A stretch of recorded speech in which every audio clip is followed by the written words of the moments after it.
Assalamualaikum warahmatullahi wabarakatuh. Alhamdulillahirabbil alamin wa bihi nasta'in wa ala umuri dunya waddin. Asyhadu an la ilaha illallah wahdahu la syarika lah wa asyhadu anna Muhammadan abduhu wa rasuluhu la nabiyya ba'dah. Allahumma shalli ala sayyidina Muhammad wa ala ali Muhammad wa la hawla wa la quwwata illa billahil aliyyil azim. Qala ta'ala fil Qur'anil Karim, A'udzu billahi minasyaitonir rajim. Bismillahirrahmanirrahim. Inna a'tainakal kautsar fashalli li rabbika wanhar. Inna sani'aka huwal abtar. Amma ba'du. Pemirsa, sahabat dakwah Al-Umar yang dimuliakan Allah Subhanahu wa taala. Hari ini kita menginjak Ramadan yang ke-18. Semoga semangat ibadah kita tidak kendor dan terus tetap semangat sampai menuju hari kemenangan, yaitu Aidil Fitri, insyaallah. Amin ya rabbal alamin. Sahabat dakwah Al-Umar yang dimuliakan Allah Subhanahu wa taala. Tentunya para sahabat dakwah tahu bahwa perjalanan pondok pesantren Tahfizul Quran Yatim Du'afa Al-Umar ini sudah menginjak usia ke-3 tahun. Berbagai macam problema, cerita yang menghiasi perjalanan pembangunan pondok pesantren ini. Dan pada kesempatan kali ini saya akan menceritakan 3 buah cerita dari keajaiban sedekah orang-orang yang pernah dulu bersedekah di sini membantu pembangunan pondok pesantren Tahfizul Quran Yatim Du'afa Al-Umar. Yang insyaallah dengan cerita ini mudah-mudahan menggugah banyak orang, ya, agar mau mewakafkan harta mereka di jalan Allah Subhanahu wa taala. Sahabat dakwah Al-Umar yang dimuliakan Allah Subhanahu wa taala.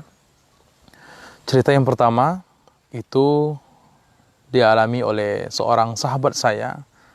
Beliau saat ini tinggal di Pangkalan Balai, Kabupaten Banyuasin. Beliau adalah salah satu penggiat MTR, yaitu masyarakat tanpa riba.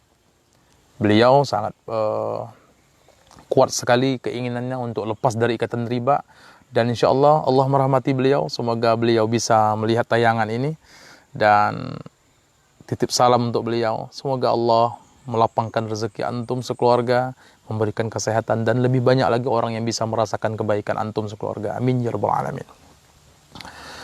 Beliau dulu tinggal di Muarakuang.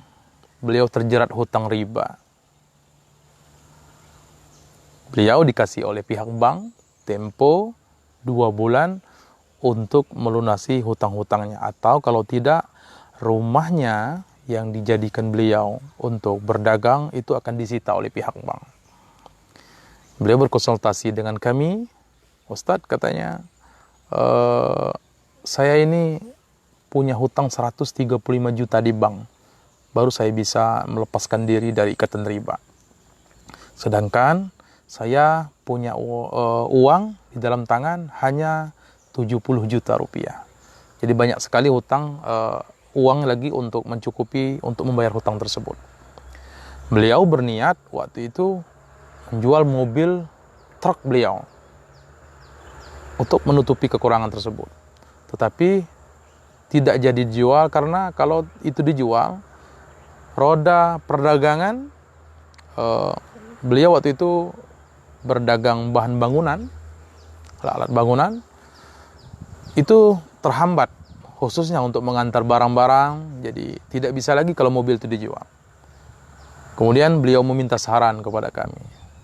Kami bilang bahwa Allah itu akan membantu orang-orang yang mendatangi Allah dengan segala kesusahan, sesuai dengan janji Allah. Allahus Samad dalam surah Al-Ikhlas. Allah tempat kita meminta pertolongan. Di dalam surah Al-Fatihah, Iyyaka na'budu wa iyyaka nasta'in. Kepadamu lah kami menyembah ya Allah, dan kepadamu kami meminta pertolongan. Kemudian beliau menyampaikan hasratnya, niatnya. Ustadz, katanya, kalau saya bisa lepas dari hutang ini, hutang riba ini, maka beliau akan menyedekahkan 2 kapling tanah di belakang, persis di belakang rumah beliau. Ada 2 tanah kaplingan itu sudah banyak dijual, tapi ada lagi sisa 2 kapling. Nah, 2 kapling itu akan disedekahkan kepada pondok pesantren. Saya bilang, tidak boleh ya berjanji seperti itu. Nazar itu hanya untuk orang-orang pelit. Jadi kalau kamu mau, sedekahkan langsung. Insya Allah, Allah akan membalaskan kebaikan. Apa kata Allah? Janji Allah dalam surah Al-An'am ayat 160. Man ja'a bil hasanati falahu asru amsalihha. Barang siapa berbuat kebaikan, sedekah, berbuat baik, 1 saja, maka Allah akan membalas 10 kebaikan, bahkan lebih. Melipatkan gandakan apa yang kita lakukan di jalan Allah Subhanahu wa taala. Dan Allah, innallaha la yukhliful mi'ad. Sesungguhnya Allah tidak pernah ingkar janji terhadap apa yang Ia tulis, yang Ia katakan di dalam Al-Qur'an. Sahabat dakwah yang dimuliakan Allah Subhanahu wa taala, hari demi hari belum ada perkembangan. Semakin mendekati tanggal hari yang ditentukan untuk rumahnya disita oleh pihak bank. Kemudian suatu hari beliau kembali menemui saya di rumah. Dia mengatakan bahwa ada orang yang minta tolong ke rumahnya. Minta tolong, keluarganya sakit, dan anaknya mau menikah. Jadi dia menjual kebunnya 2 hektar, kebun karet, kepada teman saya tadi. Seharga 70 juta rupiah. Sedangkan beliau tadi punya uang di tangan 70 juta rupiah. Jadi dia bingung, mana yang harus didahulukan? Duit ini ditahan untuk membayar hutangnya di bank, atau 70 juta ini dibelikan ke kebun tersebut, kebun karet tersebut, dan orang ini terbantukan. Saya mengatakan kepada beliau, beli kebun tersebut. Bisa jadi Allah sedang bercanda dengan kita, sedang bermain-main dengan antum. Beli kebun tersebut. Insya Allah, dengan antum berbuat baik kepada orang tersebut, maka Allah akan berbuat baik kepada antum. Insya Allah. Kemudian dibelilah kebun tersebut. Tambah jauh. Uang 70 juta yang di tangan tadi untuk membayar hutang di bank, tambah jauh. Ya. Akhirnya, kebun tersebut ditawarkan kepada orang-orang kampung dengan harapan bisa mendapat untung untuk membayar hutang ke bank tersebut. Ditawarkan ke orang-orang di sekeliling dusun tersebut. Kemudian beliau tinggal di Morakuang, jadi ditawarkan. Waktu itu ditawarkan 160 juta. Sedangkan beliau belinya, orang-orang tahu, 70 juta. Tertawa orang-orang dusun. Ya, tertawa orang-orang. Mana mau kami belinya? Antum belinya seharga 70 juta, antum mau berjual 160 juta. Alangkah banyak antum mendapat keuntungan, tapi inilah dagang, ya. Kemudian ditawarkan lagi di kelurahan, di Kabupaten Ogan Ilir. Ya, tidak ada yang mau membelinya. Ditawarkan lagi di Provinsi Sumatera Selatan. Tanah tersebut, kebun tersebut, yang 2 hektar itu, yang seharga 70 juta, tidak ada yang mau membelinya. Bahkan dari Sabang sampai Merauke, kebun tersebut tidak ada yang mau membelinya.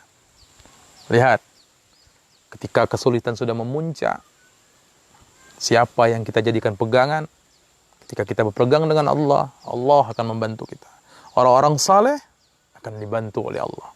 Wa may yattaqillaha yaj'al lahu makhraja. Barang siapa bertakwa kepada Allah, Allah akan menyediakan jalan keluar. Dan dari mana saja jalan keluar itu. Lihat, Kelurahan Morakuang tidak ada yang mau membelinya. Kabupaten Ogan Ilir tidak ada yang mau membelinya. Palembang, Sumatera Selatan menutup jalan untuk kebun tersebut dibeli. Dan Sabang sampai Merauke, Indonesia tidak ada yang mau membelinya. Lihat keajaiban sedekah beliau tersebut. Beliau meniatkan bersedekah 2 kapling tanahnya kepada Pondok Tahfiz Quran Yatim Duafa Al-Umar. 2 kapling. Dijual dan uangnya untuk pembangunan di pondok pesantren ini. Dan apa yang terjadi? Allah mendatangkan pembelinya dari luar negeri. Masya Allah, tabarakallah. Luar biasa. Subhanallah. Tidak ada yang bisa menduga. Saya juga luar biasa. Tahadus bin nikmah. Ya. sangat salut dengan cerita ini. Makanya saya taruh di awal cerita ini. Orang yang membelinya adalah orang keturunan Amerika Serikat, Hawaii, dan tinggal di Taiwan. Cuman istrinya orang Solo. Dia tidak percaya, dia ngomong, "Ustadz, ada yang nawari kebun saya ini." Waktu itu dia jual kebun tersebut, ditawarinya di salah satu agen penjualan di media sosial. Tidak perlu saya sebutkan. Nah, ditanya lewat email, katanya, "Bapak, kami ingin membeli kebun tersebut. Bolehkah kami meriksanya?" Jadi pembeli tersebut datang. Dari Taiwan datang ke Indonesia. Waktu ditelepon, katanya sudah di Bandara Jakarta, belum percaya beliau. Ketika ditelepon, sudah di Bandara Palembang, baru beliau percaya. Masya Allah, tabarakallah. Ketika sampai di Muara Kuang, dilihat kebunnya, ditawari ke beliau, ke orang luar negeri tersebut, namanya kalau tidak salah, Mr. Greg Luther. Ya. Istrinya Ibu Iin kalau nggak salah, ya, orang Solo. Nah, dibelilah oleh orang tersebut. Ditawarnya 160 juta dan cuman ditawarkan oleh yang orang membeli tadi 155 juta. Masya Allah. Utang beliau di bank cuman 135 juta. Masih dilebihkan oleh Allah Subhanahu wa taala. Sangat inspiratif untuk kita semua. Jadi, kalau kita punya masalah, punya hutang yang sudah sulit terbendung untuk kita cari Allah. Cari Allah. Jangan cari yang lain. Cari Allah. Sungguhnya orang-orang yang berpegang kepada tali Allah, Allah akan menolong mereka. Itu cerita yang pertama tentang keajaiban sedekah, orang-orang yang menyedekahkan hartanya di jalan Allah Subhanahu wa ta'ala. Cerita yang kedua itu datang dari sahabat kami.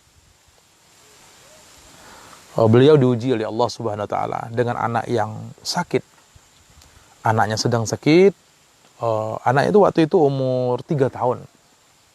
Sama kejadiannya itu tahun 2017.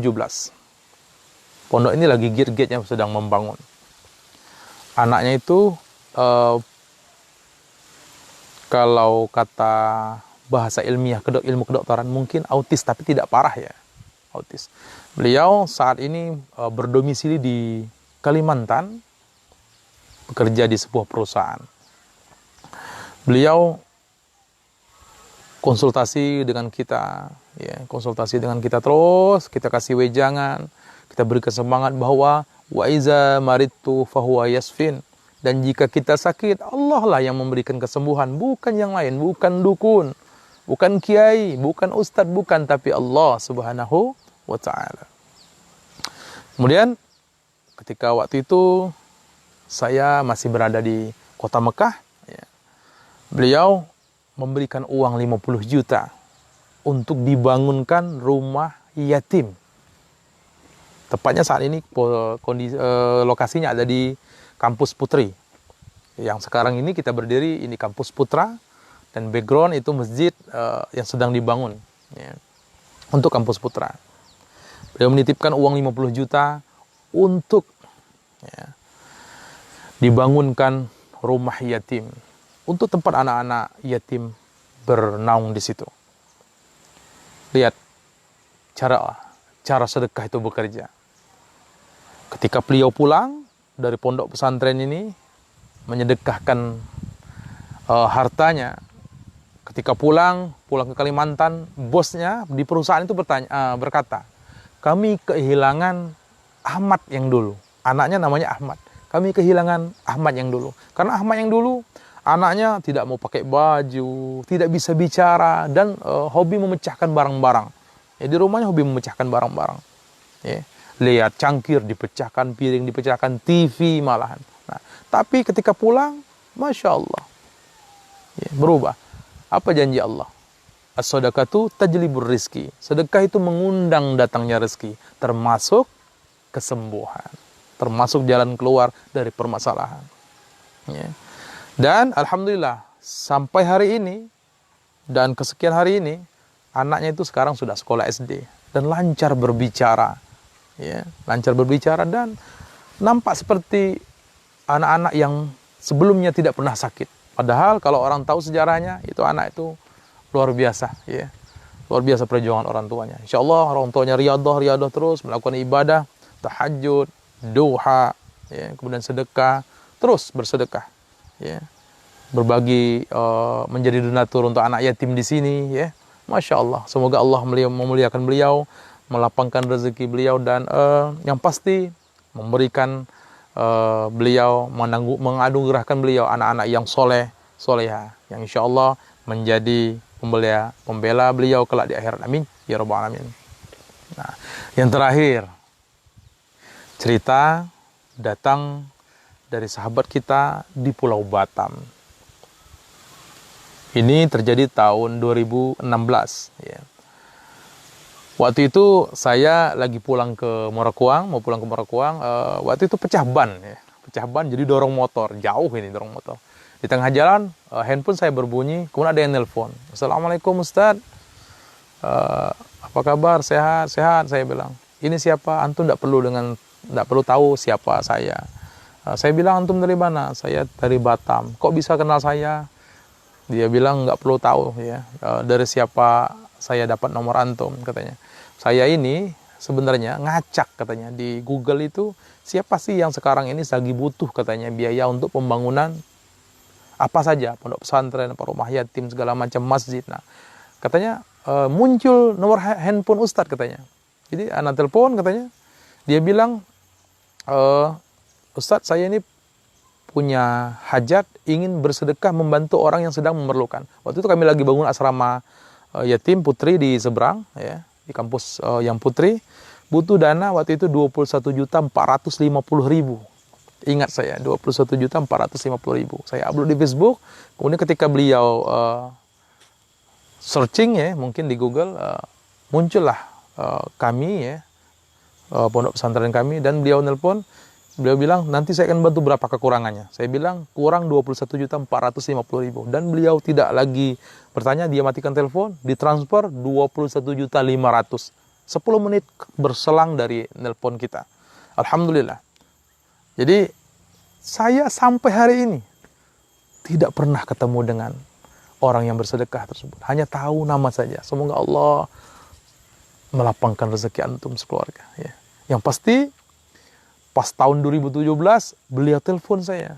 Dia bilang, Ustaz, alhamdulillah, saya lagi di pesawat Garuda, katanya. Saya diumrohkan perusahaan satu keluarga. Allahu Akbar. Allahu Akbar. Masya Allah. Tabarakallah.